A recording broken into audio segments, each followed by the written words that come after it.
Hey, everybody. Guess who's here today? Yes, Darren's made it, and we are your two old bloggers. Been talking publicly about the Minnesota Vikings for over 2.5 decades apiece. It's been a long time, but we still continue to, because why? We hope for that magical season. And are we in one? Well, we'll find out hopefully tomorrow. We'll talk about that today. We have 3 themes as usual. First one, can Ty Chandler be the RB1 if Aaron Jones doesn't play or gets hurt again? That's a good question. Second one, we're going to go over this week in Vikingsland.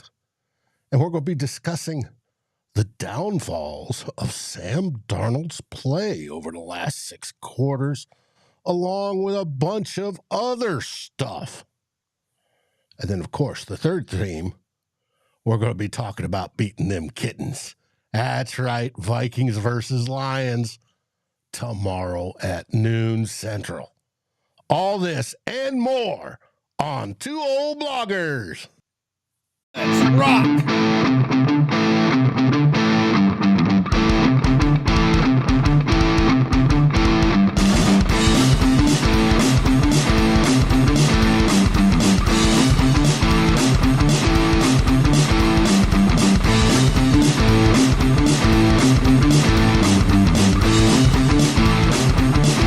Vikings First and SKOL presents This Week in Vikingsland with Darren and Dave, your two old bloggers.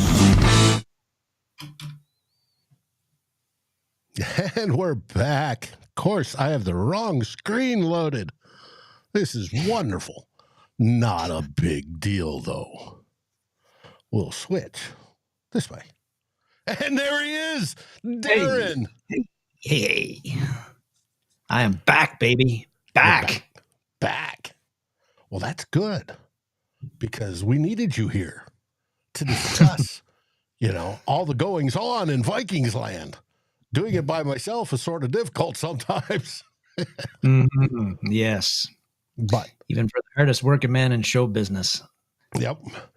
And today we have graphics for most of the show, minus the third theme. Thanks to Aaron can probably attest, Spectrum, the wonderful internet service I subscribe to, was down until about 1 o'clock or so, or a little bit after that this afternoon. Yay. But it is what it is, so it's time to get going. And we always start off with theme 1. Indeed.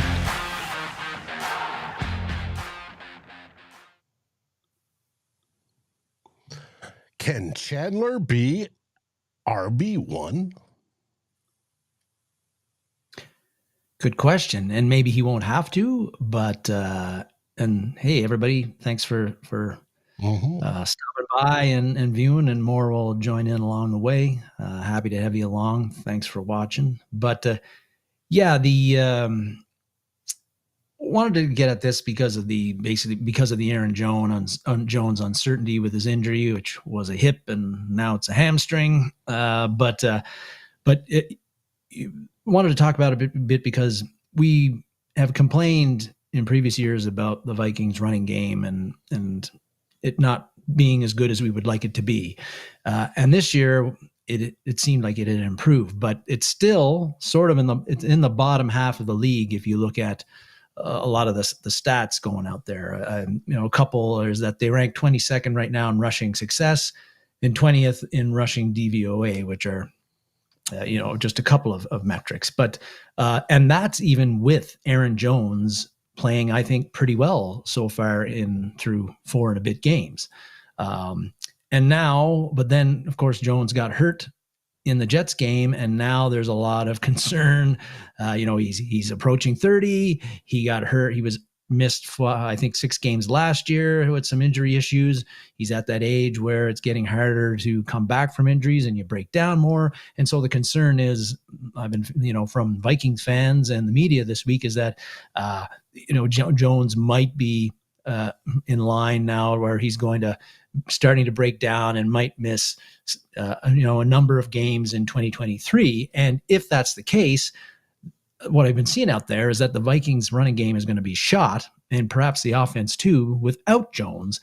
If they have to go with Ty Chandler as running back number one, if Jones misses time. Now, right now, Jones is questionable for tomorrow.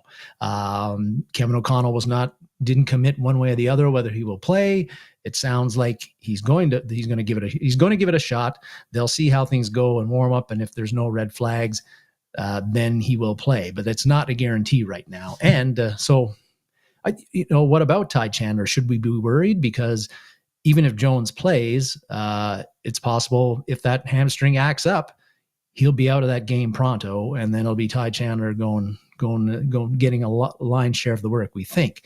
Should we be worried about that? Well, I think there is some reasons to worry, Dave, because number one, if the Vikings were really bullish on Ty Chandler as their guy, they probably wouldn't have gone out and got Aaron Jones in the offseason anyway. They would have allowed him to at least compete for the number one job. They may have drafted a running back as well, which they did not do, or sign maybe a lesser guy like a Devin Singletary or somebody like that to compete. But they brought in Aaron Jones to be the number one guy, which I think was a very good decision. So right there, the Vikings, Kwesi Adofo-Mensah, Kevin O'Connell, as much as they say they like Ty Chandler, they made a move there, which suggested that they weren't ready to hand over the number one job to him.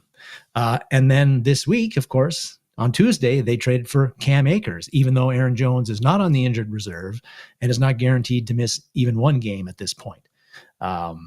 So that also signals something, that the Vikings might not be 100% sold on Ty Chandler. And then Doogie Wolfson, the Minnesota TV sports reporter, this week said that that the Vikings first kicked the tires and tried to trade and inquired about Khalil Herbert from the Bears, whether they could get him before they acquired Cam Akers.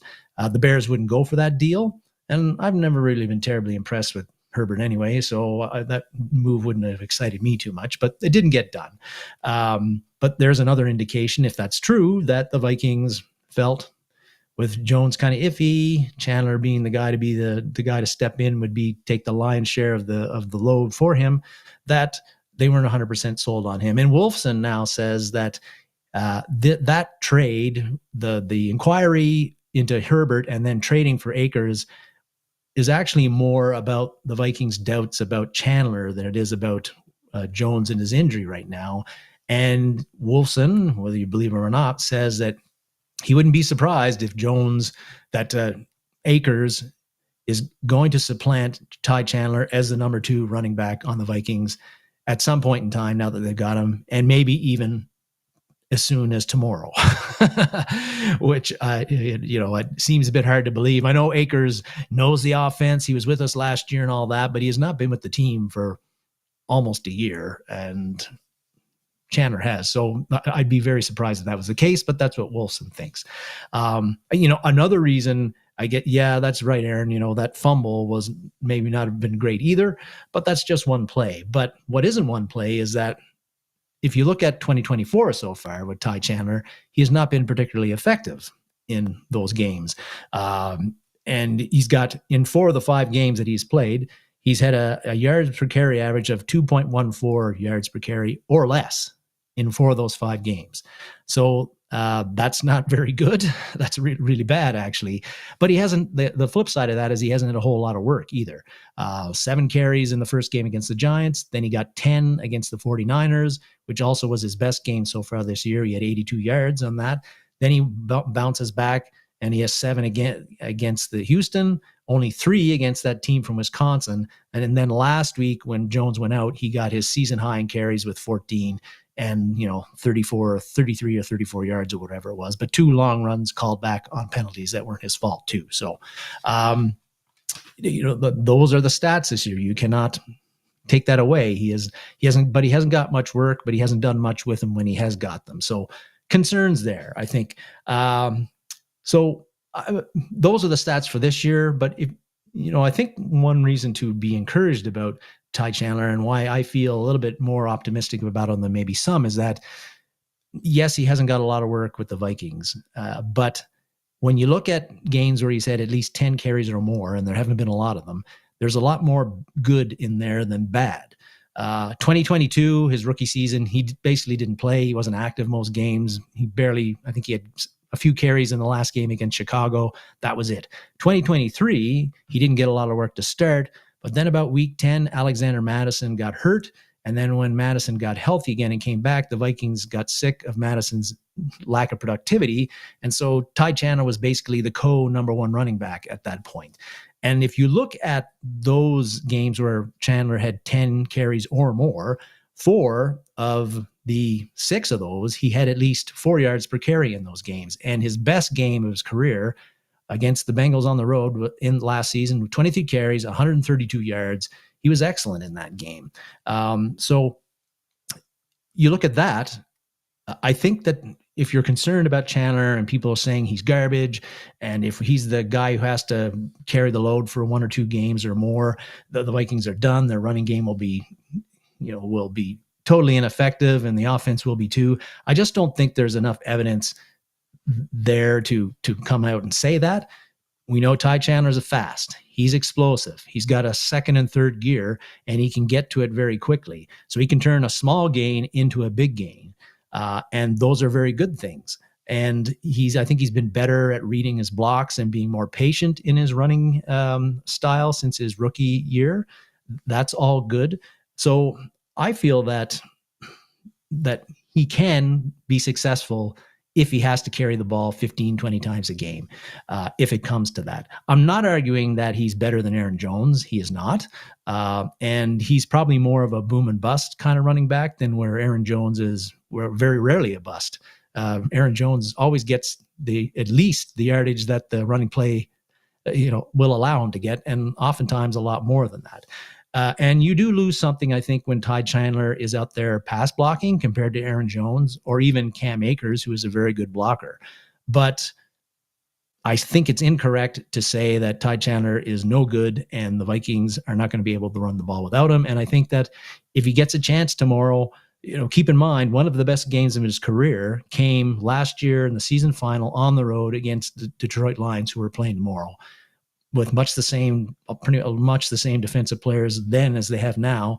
12 carries, 69 yards, 2 catches for 20 yards. He can catch the ball well too. I think that, if you give him a chance, and the blockers got to do their job too. The offensive line has to do their job and give him some daylight to run through. I think that he can be just fine and very effective in that role.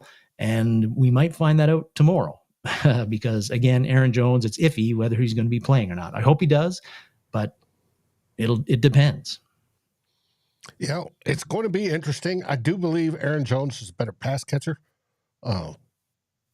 because Ty Chandler has dropped a couple already. Now, what I found interesting was when the Vikings picked up Cam Akers. Obviously, they didn't sign them at the beginning of the season, even though it was reported they signed him. And then we waited a week, and then he ends up down in Houston. Yes.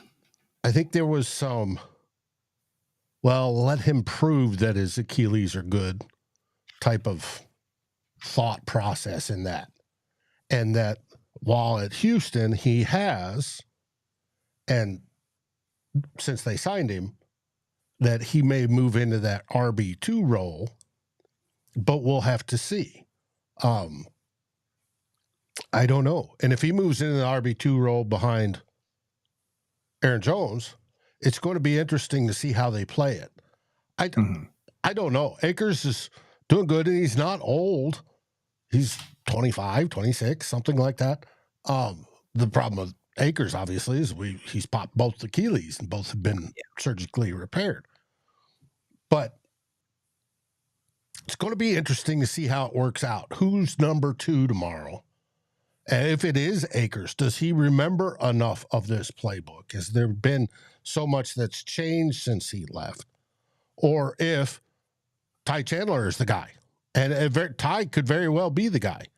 And it's just, it's interesting to see what it is. I have no idea.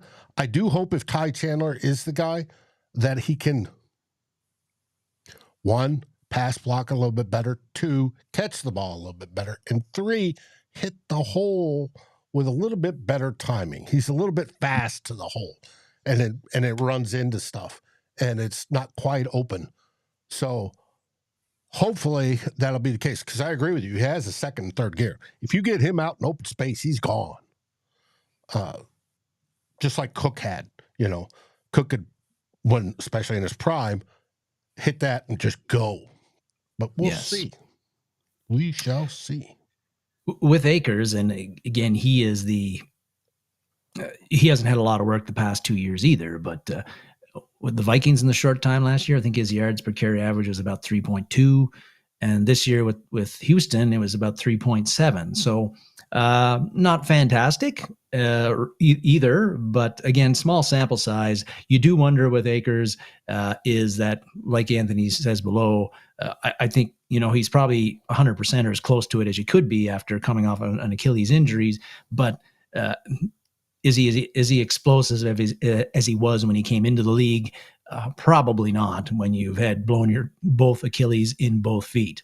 And Chandler is explosive, and so I think give Chandler the opportunity, and if he falls flat on his face, well, that at least you gave him the opportunity, and these are how you find out about players, right? Sometimes they come in necessity, and either they take the ball and run with it, and run with it well, or they don't. And then in which case, maybe you pivot to Akers then and see what you've got if you have to. Hopefully, though, it doesn't come to that, and Aaron Jones can keep playing, because I do think Aaron Jones is very important to the Vikings offense in 2024, and they're clearly a better offense with him in it than if he is not in it, because he's a great running back. He can do it all. Yes. Block, catch, run. Without a doubt. George, your movie reference earlier, that's a fantastic movie. Loved it. The Ayatollah of Rock and Rolla. All right, that ends theme 1. And now, what comes after theme 1? But theme 2. Theme 2.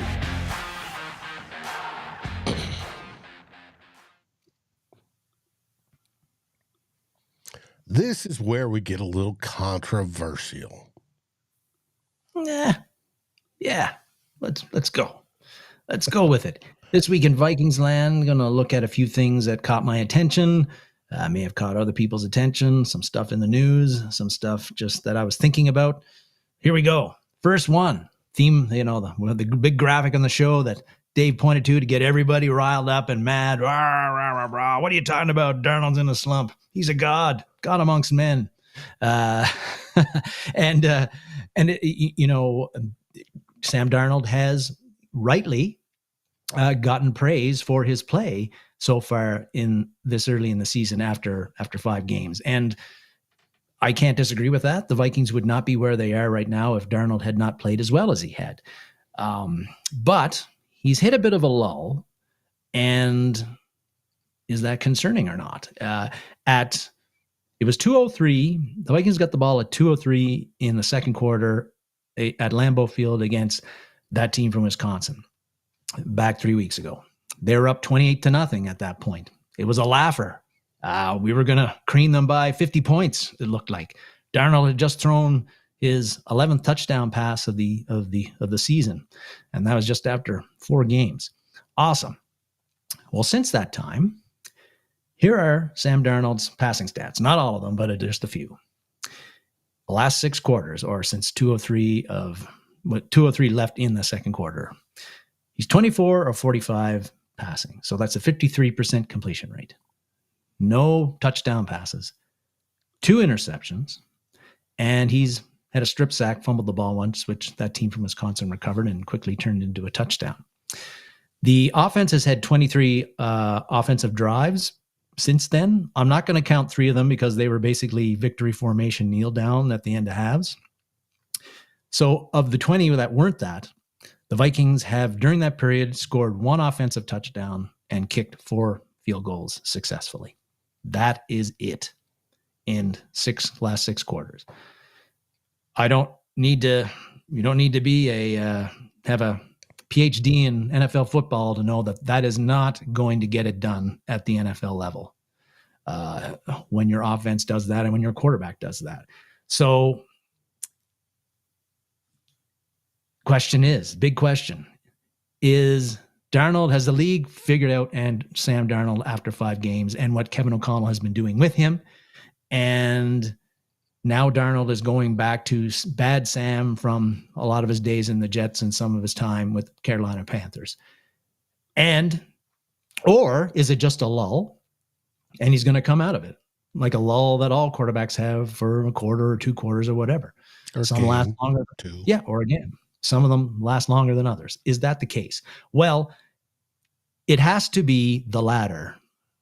Otherwise, the Vikings are not going to, if the Vikings want to continue on with this so far excellent season and get as far as we want them to go, which is make the playoffs first, win the division, get to the NFC Championship game, possibly win it, and then on, and then the other stuff, right?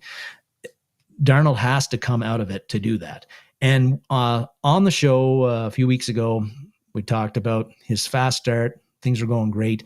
And I said, I believe that even though I was a Darnold doubter, I believe that he can continue, he can sustain this level of play that he has and maybe got a little bit better because, again, he's got the personnel around him to do it, the coaching staff to do it, and he gets TJ Hawkinson back, and maybe not tomorrow, but Thursday. Maybe against the Rams, or it'll soon enough, and that's just going to make things stronger for him and make it for better personnel for him. So I think he can do that, and I think he can sustain that level of play. But again, this is not good, and he has to come out of it. And if he doesn't, the Vikings are going to be in some trouble. But I think he is going to come out of it. And I think one of the things that has been a problem lately, Dave, is that he's been pushing the ball downfield a lot. The Vikings have their air yards are high up there. He's throwing deep, and that's leading to a lot of pass interference penalties and a lot of long explosive plays with the passing game, which is great and refreshing compared to what we saw at times with Kirk Cousins as the quarterback the past 6 years, where he was afraid to take those chances. It didn't push the ball down the field that much. But I think that I think there's got to be a balance struck there a bit.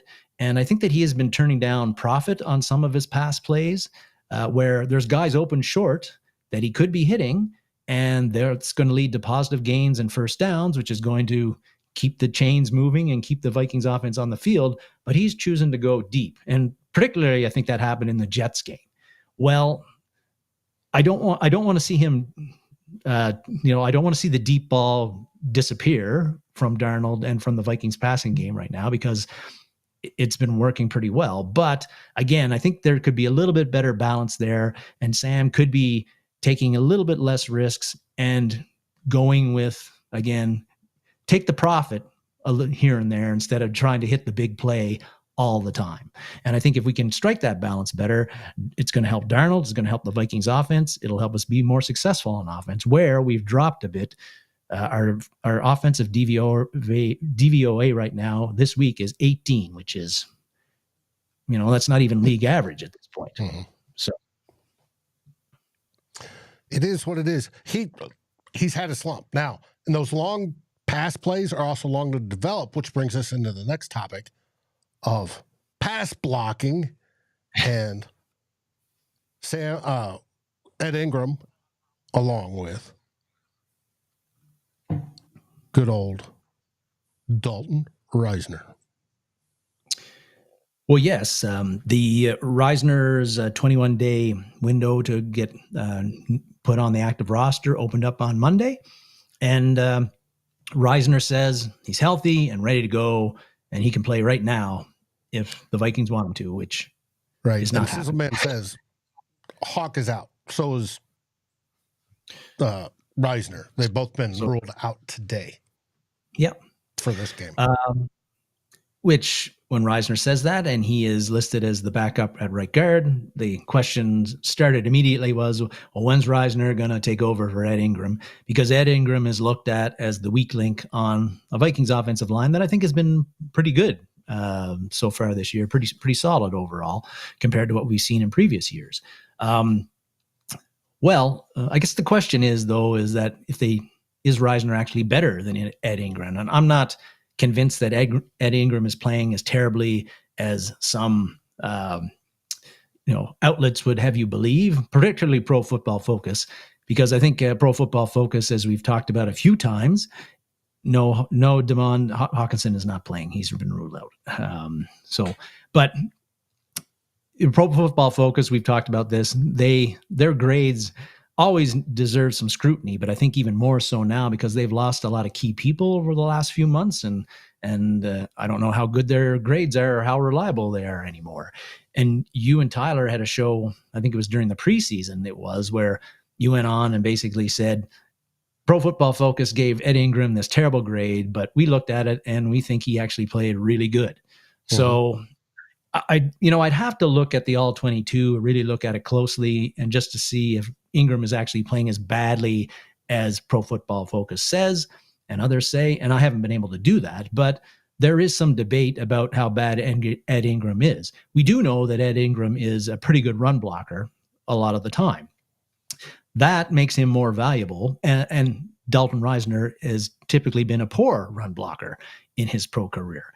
Well, that's important this year with the Vikings because they are running just slightly less than they are passing, which makes Ed Ingram's skills as a run blocker more valuable than they were in 2022 or 2023 when the Vikings were throwing the ball a shitload more than they are now. I don't know if they're going to keep up with that, but right now they have been, I think they're running 48% of the time and throwing 52% of the time. So a pretty even mix. In that case, Risner's pass blocking, his ability to pass block better than Ed Ingram, and he's significantly better there, might not be as valuable. So there's that to think about. I do like having Ed Risner on the roster. I think that he's good for depth. He's been a guy who has played and been a starter in this league for a number of years and started dozens of games, and he's been at least solid to average in doing that. So a great guy to have as a depth piece. But if you put him in as a starter, I looked at last year, Dave, and when he replaced Ezra at Cleveland, I did not notice any difference in the Vikings offensive line play, better or worse, with him in there compared to Cleveland. And so you put him in there, is that going to make the Vikings offensive line a whole lot better? I don't think it will. And I don't think the Vikings are going to take Ed Ingram out anyway unless he gets injured because they seem to believe in him. They're running a little bit different offense these days. And hey, so if you're expecting Dalton Risner to get in there, I think you're going to be sadly disappointed unless it's injury related. And I don't think if he gets in there, I don't think it's going to really move the needle much, if at all, on the Vikings offensive line. I agree. And like we said, he's been ruled out for this game along with TJ Hawkinson already today. He's got to get back into football shape. And it's the whole deal about TJ Hawkinson as well. They're trying to get them enough hits in practice to get, build back up to football shape. Now, with Risner, all he's played is left side his entire career in the pros. It's going to be interesting to see him on the right. He was all second team during training camp, never passed Ed at that point, but maybe he could. He does have a better pass blocking grade, but a much worse run blocking grade. And maybe it's because our run game does seem to be better that they want to stick with Ingram. But Tyler had a guest on from PFF this last week who was pretty good. And he talked about Ed, how Ed is a high variance player. Mm-hmm. Some players are just average. They don't have that many highs. They don't have any lows. They're just steady, rock steady. Said Ed has some outstanding plays, pancake blocks, just knockout stuff. but he also has the oh shits. I just got ran over and the quarterback got sacked. Well, he's had a little bit few more of those oh shits in a game, and they tend to take your grade down further than the how they grade them with a pancake block that's on the back side, right? Because it doesn't affect the play. And it's all about how it affects the play. But if he gives up a pressure or a sack, that affects the play. So it means more. So anyways, yes, Anthony, please like, subscribe, and ring the bell, everybody. We appreciate you. It's going to be interesting to see how this works its way out. Now, I figure Ingram's on a short leash, obviously not this week. And if somebody gets hurt, we're going to see Risner. But we also have, trying to remember who the other backup is. Dan Feeney. Feeney, yeah. So it's going to be interesting to see what happens. And Tyler and I have discussed when it comes to Ed, we think it's a focus problem when he misses the stunts, or it's how the play's called, the blocking's called. Don't know. And neither does PFF. So, yes. It is what it is. I think, one of our viewers mentioned that there's with Ingram, there's no question about like the sacks he's given up and the pressures he's given up. I think the sacks are a little bit easier to identify. As far as the pressures go, again, with PFF, they're the only one that's doing this as far as, tracking pressures and that sort of thing. And what do they consider a pressure compared to what you would consider a pressure, Dave? They would have criteria for the organization, but is that criteria 100% correct all the time? And if you've got shitty evaluators now because Sam Monson and Steve Palazzo left the building a few months ago, then do you even really believe that all those guys? Yeah. Do you really believe and trust what they consider a pressure is? I don't know. So I think there is a little bit of debate there about that sort of thing, but Ed Ingram is also time to pressure, because yes, there's a pass rush win rate, I believe it is, that they use 2.5 seconds for if the quarterback gets the ball off under 2.5 seconds. Well, this is where is he blocking 2.5 seconds and he's doing fine. But this is where the long developing plays, Sam's holding onto the ball a little bit longer, over 3 seconds, so he can throw it down the field to Addison or Jefferson. Does he lose that last, 0.5 of a second to the pressure? And is that fair compared to everybody else if they've got a quarterback that throws it under 2.5 seconds? And it's all in how you evaluate it and throw it. And it's just, anyways, Aaron says pocket's been pretty good overall. And then, of course, it's blocking assignments that you may see somebody run by him, and that may have been the running back's assignment. We don't know. And I wish we did. Yes, it probably sounds like I'm making excuses for Ed Ingram, a guy who I've complained about quite often on this show, and I guess I am. But with Dalton Risner, again, I like having him on the team because of his starting experience, and I thought he played okay last year. But this is 2 straight seasons in a row that he has gone a long time unsigned by the entire NFL, including the Vikings, which I think tells you something about how good of a player he is. If he was kick-ass, he would not be on the market for very long, considering how badly all teams need quality offensive linemen. Yep. Well, that brings us to your next bit. NFL trade deadline. Yes. Tuesday, November the 5th is a trade deadline, but of course stuff has already happened this week. Mari Cooper got traded. Devontae Adams got traded. Aaron Rodgers, general manager of the New York Jets, got the deal done. And then Cam Akers got traded too. But the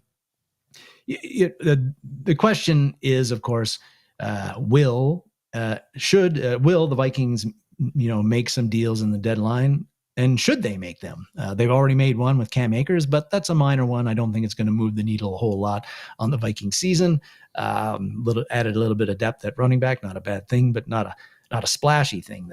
But are the Vikings going to swing for the fences? Is Kwesi Adofo-Mensah going to make that trade like he did in 2022 when he got TJ Hawkinson at about the same time a year as this time? It's a great question. And myself, I was looking at, I sort of was like, I don't think they need to I don't want to take a big home swing for a home run at the trade deadline right now. The roster seems pretty strong overall. We're rolling along with what we have. And we've got almost no draft capital to use to really, at least in 2025, to make those sorts of trades. So, that was my feeling, but Matt Collar took a swing at this too.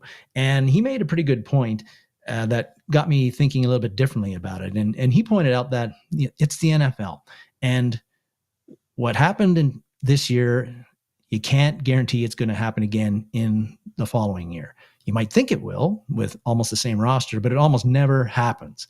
And he said that if you've got a team that looks like it's a strong Super Bowl contender, even if it's unexpected, even if it's happening before you thought your team as a front office was going to do that, then you need to do all you can to maximize that opportunity and strengthen your roster. Because again, there's no guarantee you'll have a shot this good next year or any year after that in the foreseeable future. And, I thought that was a great point because we have seen that many times. 2017 is a perfect example. We thought we had a dynasty at that point in time. The Vikings were going to be king of the NFC North for the foreseeable future, and it did not work out that way, of course. Well, if that's the case, then that made me think that taking a home run swing isn't such a bad idea. And my biases here come up on draft picks because I love draft picks, Dave. I love the potential that they represent, and I love having number ones and number twos and all those future studs that we're going to get and draft and who are going to become great Vikings for years and years and years and years. But draft picks are just that. They are draft picks. They aren't actual players who are playing yet. They're potential. There's something in the future. So if you can use that and get something like TJ Hawkinson, like we got in 2022, is that such a bad thing? No, it isn't. And so, let's look at, I said the Vikings roster is pretty strong, but there are some areas where it is not so strong. Right guard's one of those areas. So is the defensive line. We've been doing okay with Harrison Phillips, Jerry Tillery, Jonathan Bullard, and Taki Taimani so far. But could that use a little beef, a little upgrade with the defense playing as well as it is right now? Sure, it could. And how about somebody, again, this is pie in the sky, Dexter Lawrence, or with the Giants, or Jeffrey Simmons from the Titans. These are two players that have been mentioned as might be on the trading block, or could the Vikings get them and all of that. I have no idea if either team is going to trade those, and I don't think they will. But look at Lawrence. Look at Yes, sure, for damn sure. But those guys are both 27. Yeah, they've got pretty, they're signed until they won't be free agents until 2028. They've got a hefty salary cap tag this year and coming years, but the Vikings have lots of salary cap room in 2025 and above. They could afford a guy like that. And think about how good this defense could be if you got a Dexter Lawrence or a Jeffrey Simmons who are awesome against the run and can rush the passer like nobody's business as well from the defensive tackle position. How much more dominant would Ingram about it? Yeah, exactly. Yeah, who had all kinds of trouble in the season opener. But how much better is that going to make a Vikings defense, which is already playing at an elite level in 2024? And if you only had to give up like a number, next year's number one, to get somebody like that, who's in the prime of their career, and is signed for 2 or 3 years, and is still pretty young and and you're going to get elite play out of them during that time. if they can help you get to the NFC Championship game and then make it to the Super Bowl, well, then it's well worth it to give up the draft capital in order to do that. So if you could get a player like this, I'm not saying that that those guys are going to be available. I don't think they are. But if you could get somebody like that, I am very open to the Kwesi Adofo-Mensah taking a swing for the fences like he did in the draft to get an impact player like that to help the Vikings right now maximize their roster and their chances to win the NFC North, to get the number 1 seed in the NFC, to get to the NFC Championship game, win it, and get to the Super Bowl and possibly win it. And I'm also in favor of that because we know there's other teams who are in similar positions who are not going to stand pat between now and November 5th and are going to make trades and take a home run swing to improve their chances of getting where we want the Vikings to get. Absolutely. And it comes down to this. If you've got a proven player, and I think, who said it? If you got a blue chip player over an unknown draft pick, you take the blue chip player every time. And Sexy Dexy and Simmons are both known, but I don't think either one of them are going to be made available. Those are guys you build a franchise on. And yes, both those teams, be it the Titans or the Giants, are going to need to build. So I doubt they're going to let them go. But who knows? Hey, it could be, somebody making a move right before they get fired. So you never know. Yes. Well, that brings us to Dallas Turner. Yes, Dallas Turner, one of those swing for the fences that Kwesi Adofo-Mensah did make, and we're hoping that turns out well.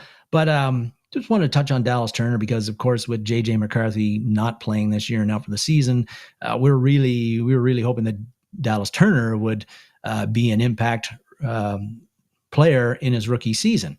That so far hasn't happened. He's got 1 sack, missed a game through injuries, played through four games. So again, very small sample size, but I guess the concerning thing is that the snap counts have really dropped precipitously from the opener when he had 36 against the Giants and played a large role in that game and got his only sack of the year. And then they just have gone down since then. He got 18 against the 49ers. That's the game where he hurt his knee. Didn't play the next game against Houston. Then he comes back against that team from Wisconsin, and they only played 11 snaps. Last week, 13 against the Jets. So he's only played so far this season 22% of the defensive snaps for the Vikings, which I think is lower than it is definitely lower than I thought he would be playing, and I think and is a little bit disappointing to me. I guess the good news is that part of the reason he's not playing as much is because other guys that we've got are playing very well. Like the Jonathan Grenard and Andrew Van Ginkel have been outstanding. Pat Jones II has been really stepped up his play in his 4th year and is given is your number 3 edge rusher, spelling those guys most of the time. And even Jihad Ward has played pretty well, and his role is been, I think, increasing a little bit as the weeks go on. So the Vikings haven't needed Dallas Turner yet, but it sure would be nice if Dallas Turner forced them to need him just by just forcing his way into the rotation. And that hasn't happened yet, but I'm not worried about it. Sometimes rookies start off slow. And Brian Flores has called him. I don't know if he's pumping his tires too much, but this week he said that Turner was an ascending player and that he's trying to find ways and packages to get Turner on the field more. And Flores said all along from the start of the season that he's going to go with the hot hand. Well, right now, Grenard, Van Ginkel, Jones in particular are the hot hands. Dallas Turner has not been the hot hand, but there could be games where Turner has really got it going on. Maybe it'll be tomorrow, and he's going to see his snap count go up. So I'm not worried about that, but something to track and just to kind of see that right now his Dallas Turner's role is pretty small on the defensive side of things. He's playing lots of special teams, but not as much on the pretty small amount on defense. But let's see if his role grows as the season goes on, because right now he's 21 years old. He probably still needs to fill out a little bit, and he's going up against a lot of guys who are older, more experienced, know how the NFL game works, and so there's an adjustment period there. And I guess the good thing is that if you look at the draft, the first 2 rounds in particular, and you look at the defensive players that were taken so far, none of them are really setting the world on fire. But maybe Dallas Turner, it's not how you start, but how you finish, right? So at the end of the year, if he's just doing like what Danielle Hunter did in 2015, when he wasn't really getting much done early in the season, but then by the end of the year, he was more and more part of the rotation, ended up getting 6 sacks through the year, was a key player, a rotational guy at the end of the year.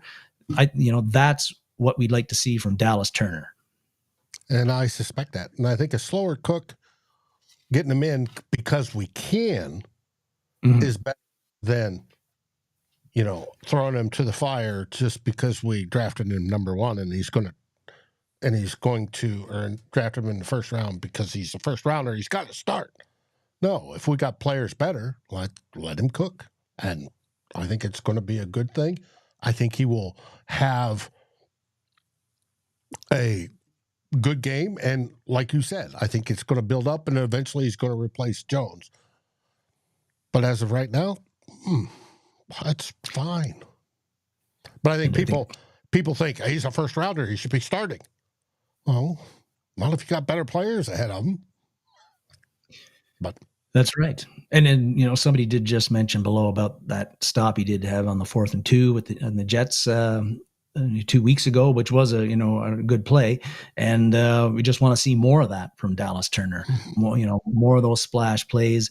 And I think we will see them, but it just hasn't happened right now. And just, I think, something to track because we expected that he would play a little bit bigger role on the defense than he has so far. I think, somebody pointed out earlier, and we talked about it, I don't think we expected Pat Jones to be playing as well as he has, and that Jones was going to lose snaps to Turner, but it's been working the other way. Right. So, hey, that brings us to theme 3. And of course, I did hit the wrong button. There we go. Now we got the music. All right. We have week 7 and the game. Humongous game, Dave. Humongous. Battle for the top of the NFC. Yes, not just the NFC North. But 126 meeting coming up between these two teams. Vikings are 43-2 against the Leos. So they have dominated them over the years, but not lately. We have lost 3 games in a row to the Lions, 4 of the last 5. And so question is, is it possible? Could we lose 5 in a row to the Lions? We haven't lost 5 in a row to the Lions since the dawn of the Vikings franchise. From the start in 1961 to October 27th, 1963, the Vikings lost 5 straight to the Detroit Lions. But then they got their first win November 24th, 1963, 34-31 win at home at the Met. And it's been off to the races ever since. But everybody here, when you look at this game, we know what the Lions offense is all about, right? Best offensive line in the NFL. 2 running backs, that thunder and lightning combination, Jahmyr Gibbs, David Montgomery, both are excellent and both are used equally by Detroit. You got a stud, Amon-Ra St. Brown, as your wide receiver. Then you got Jamison Williams, who's come on a little bit this year and gives them a deep threat to complement that. Stud tight end in Sam Laporta. And you got a very good quarterback in Jared Goff who's comfortable in this system, knows his players well and uses the weapons well. And because he's got a great offensive line, he's well protected, which has always been important for Goff to feel nice, safe, and secure in the pocket.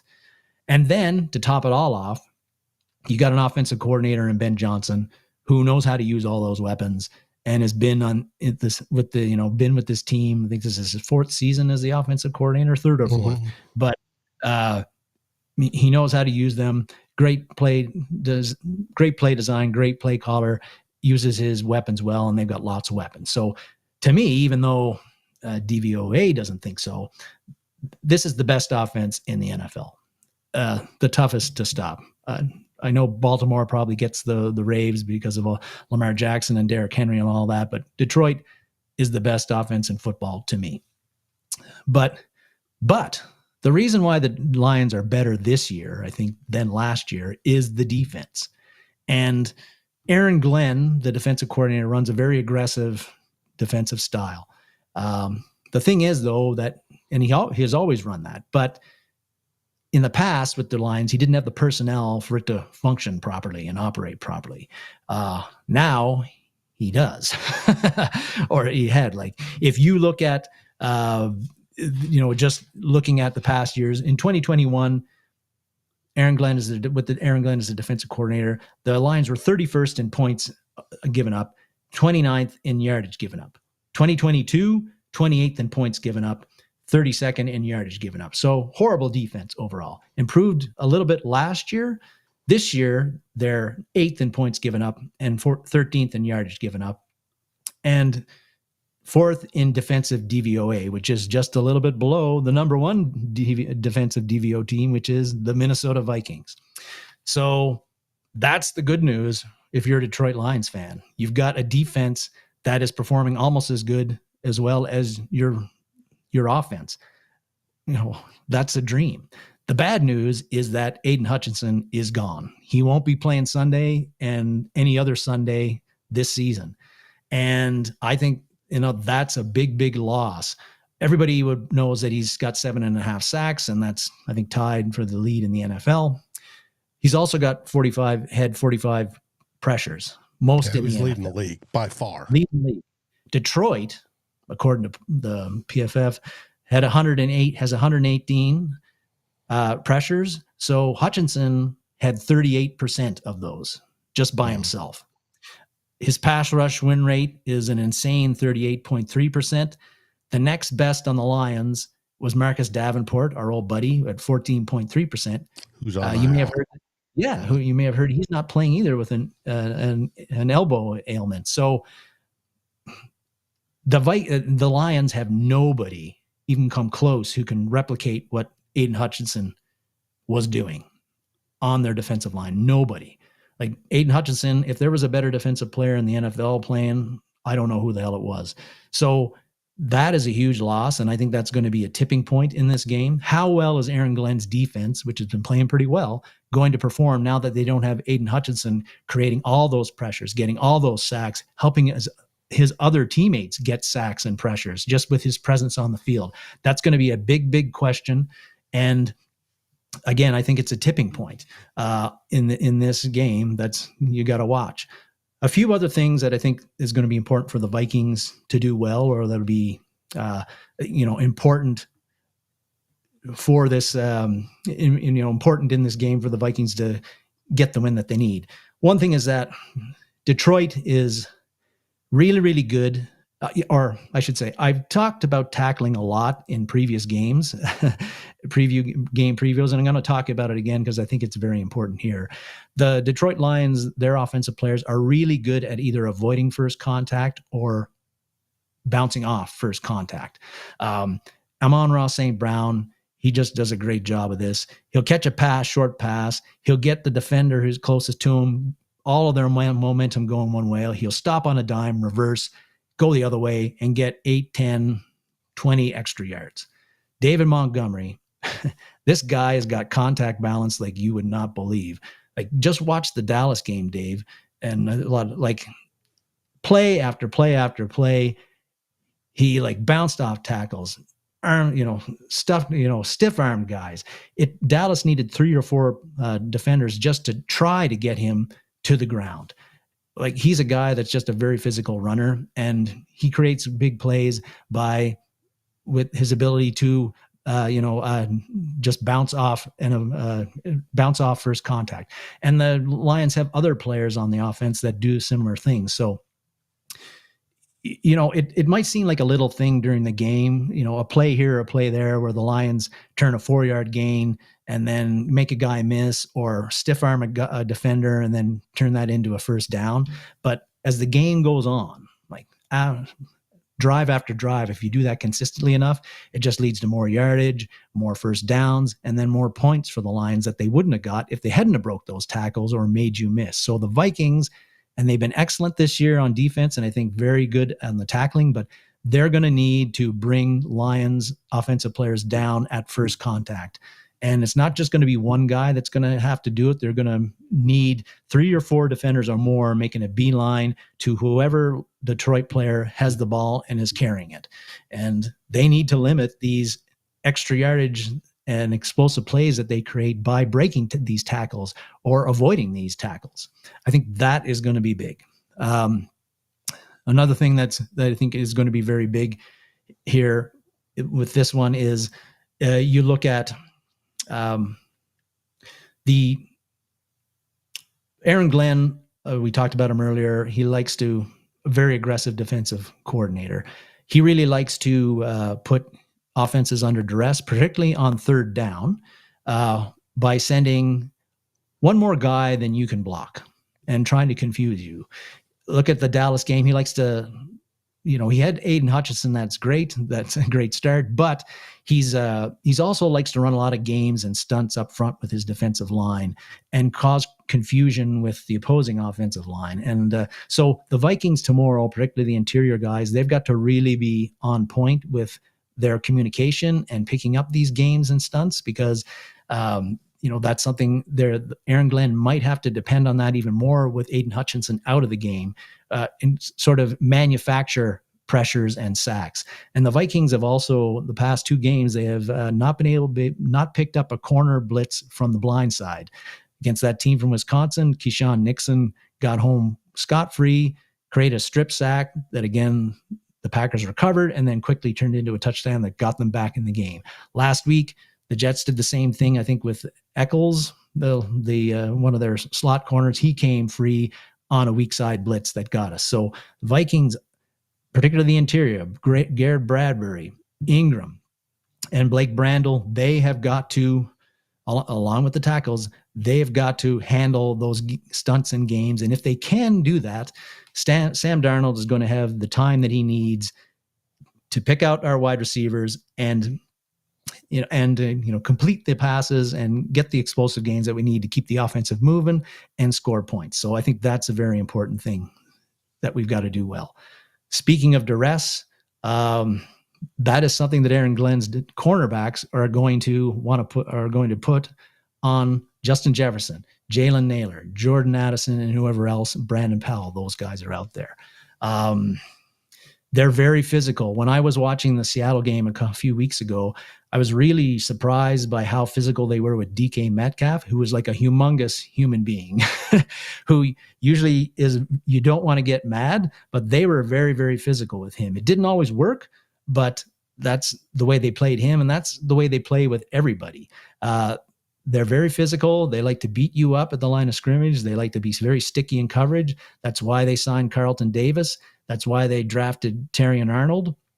And so they've got that secondary there. They pay a bit of a price for that though, Dave, and that physicalness, that stickiness has led them to be heavily penalized. Arnold is the second most penalized player in the NFL right now, and they actually lead the league in penalties called and either defensive holding or illegal contact. The Vikings, again, Justin Jefferson, who has sometimes gotten frustrated when teams have been physical with him, he's going to have to keep his cool. He and the other Vikings wide receivers are going to have to win the physical battle, or at least avoid it, and make the Detroit Lions secondary pay for trying to be as physical as they are. Davis is questionable in this game, whether he'll play, but he did practice fully Friday, so it sounds like he's going to go. But if he was out, that would be a pretty significant loss for the Lions, but it looks like he's going to at least play and try to play. But that's a big one, Dave. And another big thing is that the officiating crew in this game is Clay Martin, and they have called only 6 defensive holding, illegal contact, or pass interference penalties this year in all the games that they have called. So they are not a crew that throws a lot of these flags. And so that's probably an advantage for the Detroit Lions in this one. They can afford to be a little handsy and grabby, and they aren't going to get called as much as maybe they would with another crew. It also works the other way for the Vikings in that they'll be able to do the same thing, which leads us to another thing they're going to have to do well, in that our corners on the flip side, the Vikings defensively, we know that they have done a really good job pressuring the quarterback this year and sacking the quarterback. We got 20 sacks right now as a team. That's third in the NFL. The problem with that is the Lions' offensive line is very good, and Jared Goff doesn't get sacked a lot. He's only been sacked 9 times in 5 games, and he doesn't get pressured a lot. So that means that the Vikings' corners are going to have to hold up in coverage and cover for longer than they normally would. They're going to have to do a better job at preventing the Detroit Lions receivers from getting early, so quickly on offensive plays. And why I feel a little bit better about this, Dave, is that I think the Vikings this year, our secondary is better equipped to do that than they were in 2023 when we just got obliterated in the secondary by the Lions. Teams are picking on Byron Murphy, but he's had some, I think he's played a little bit better lately and made a few, splash plays. Shaq Griffin, I think, has been very solid as a number 3 corner.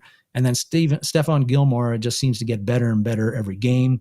And in fact, defensive cornerback coverage DVOA has him ranked as 9th best in the NFL, right up there with Jalen Johnson and Pat Surtain II, who are 2 of the best in the business. So I think that unlike 2023 and even 2022, our corners, I think they are up to the task here and can do a better job than we have previously in covering guys like St. Brown and Will Williams and Tim Patrick, who's a new guy for the Lions they brought in this year, and even Khalif Raymond.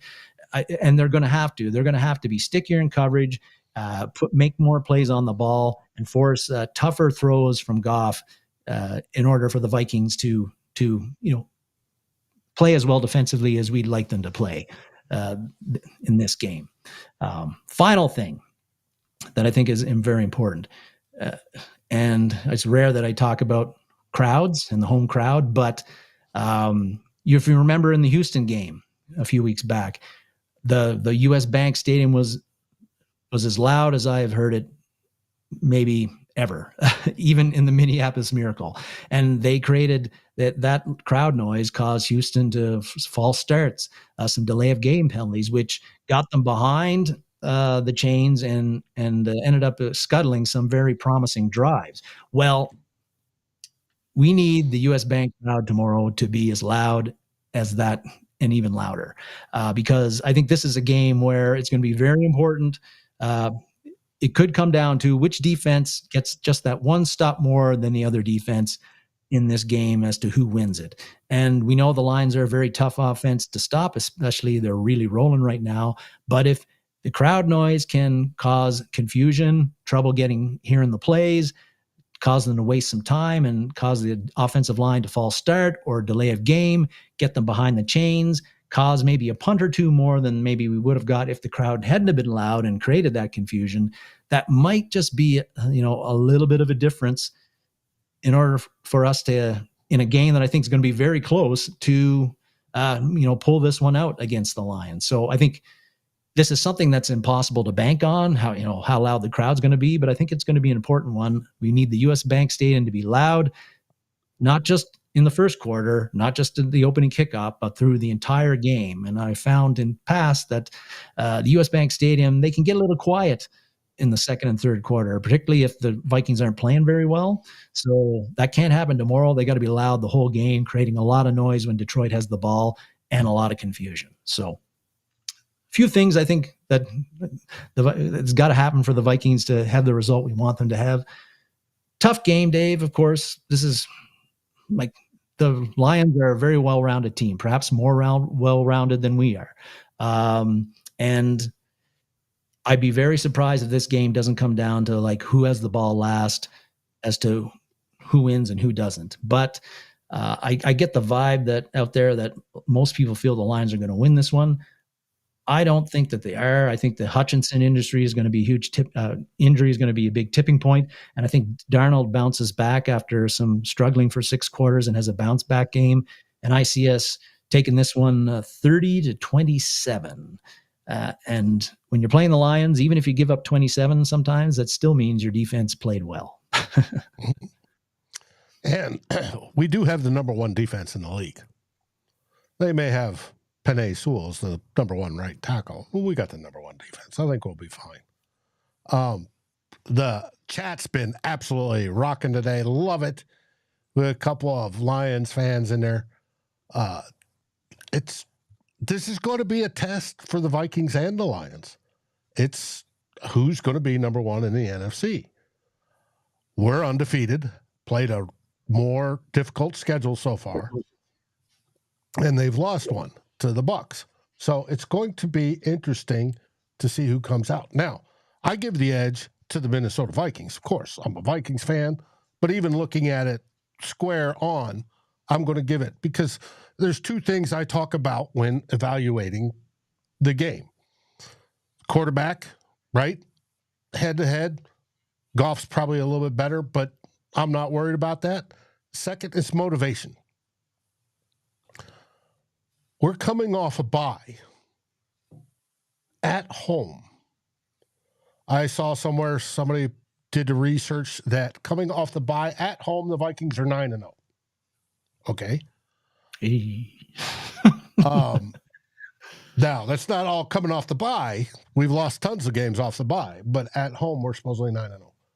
Now, if that's the case, cool. Let's get that to 10. It's just like our overseas record. You know, it's what, 11-0 or whatever it is overseas since they started in 83. It is what it is. But why I think we have the edge, it comes in the motivation department. One, I think when I was talking to Drew Bunting about this, he's watching his game right now,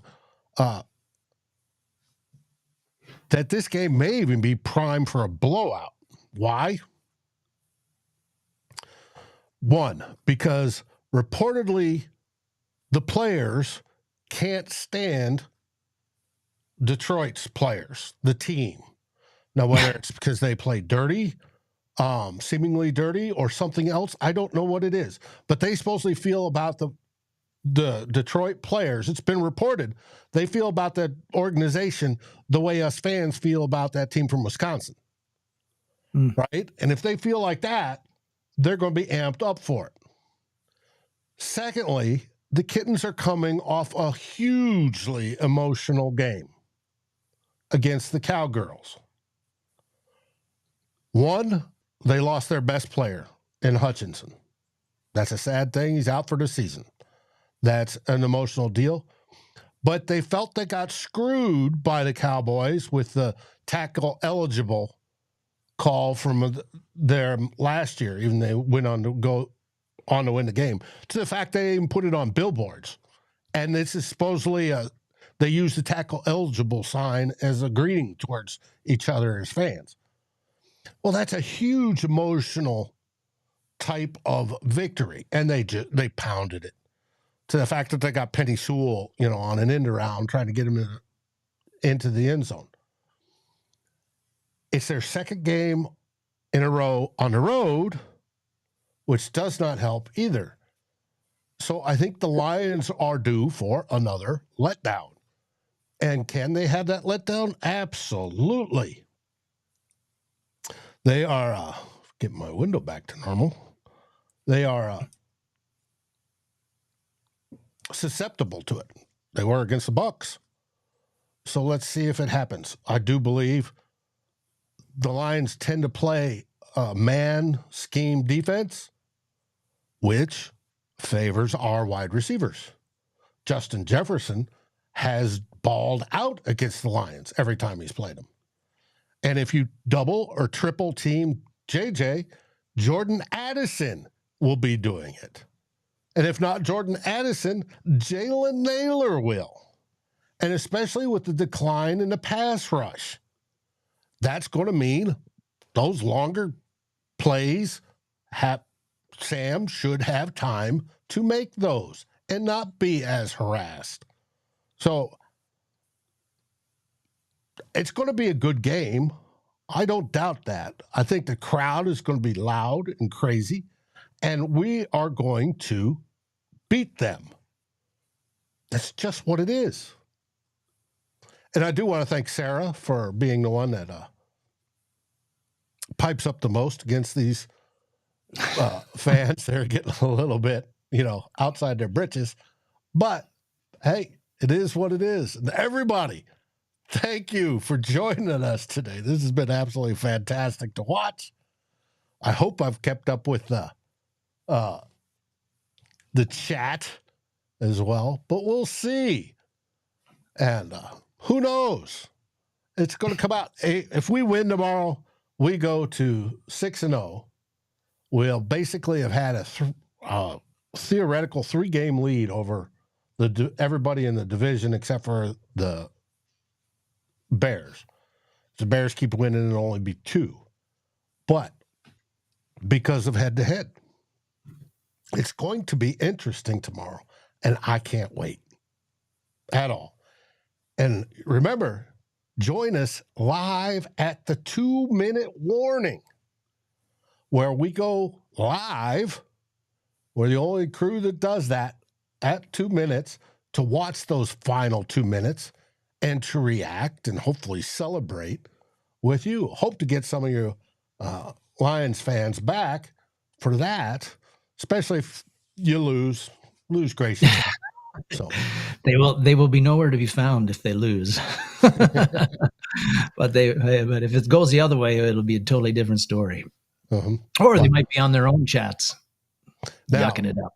I did see if we win who was it? I was listening to Purple Daily. They had our odds of winning the division at like 70 or 75%. If we lose, it bumps to the Lions at 45, but we're right behind them at 35. So there's still a lot of football to be played. This isn't everything tomorrow, but for tomorrow it is. That's right. It's whatever way things go tomorrow, there's going to be overreactions from both sides. So it is one game. It's a big game, but the Vikings happen to lose. They're 5-1, and things are still looking really good. And so the biggest Vikings Detroit Lions game in my memory. Yeah, which is quite a while. Yeah. So I don't remember one that's been this big ever. Like these two teams have been with the records they have at this point in the season. Yeah, no, I can't think of it. Can't think of a game that's similar to this one. Yep. So, any last words, everybody? No, sir. Just can't wait for tomorrow to come. 11 a.m. Mountain Standard Time. Strangely enough, I'm going to have to stream the game. The channels are showing other games. They think that other games are more important than this one. Crazy. I'm even getting it live over the air here in Austin. And I'm not getting the Dallas game. Only Dallas is. The Austin, San Antonio TV station said, no, we're getting Vikings Detroit. It's like, good for you. Can't wait. All right. With that, what do we say? Well, first, thanks everybody for tuning in. Even the Lions trolls. Sarah and Anthony and a few others were keeping the Vikings honor, though, there in the chat. So thank you for that. And SKOL Vikings, baby. SKOL Vikings.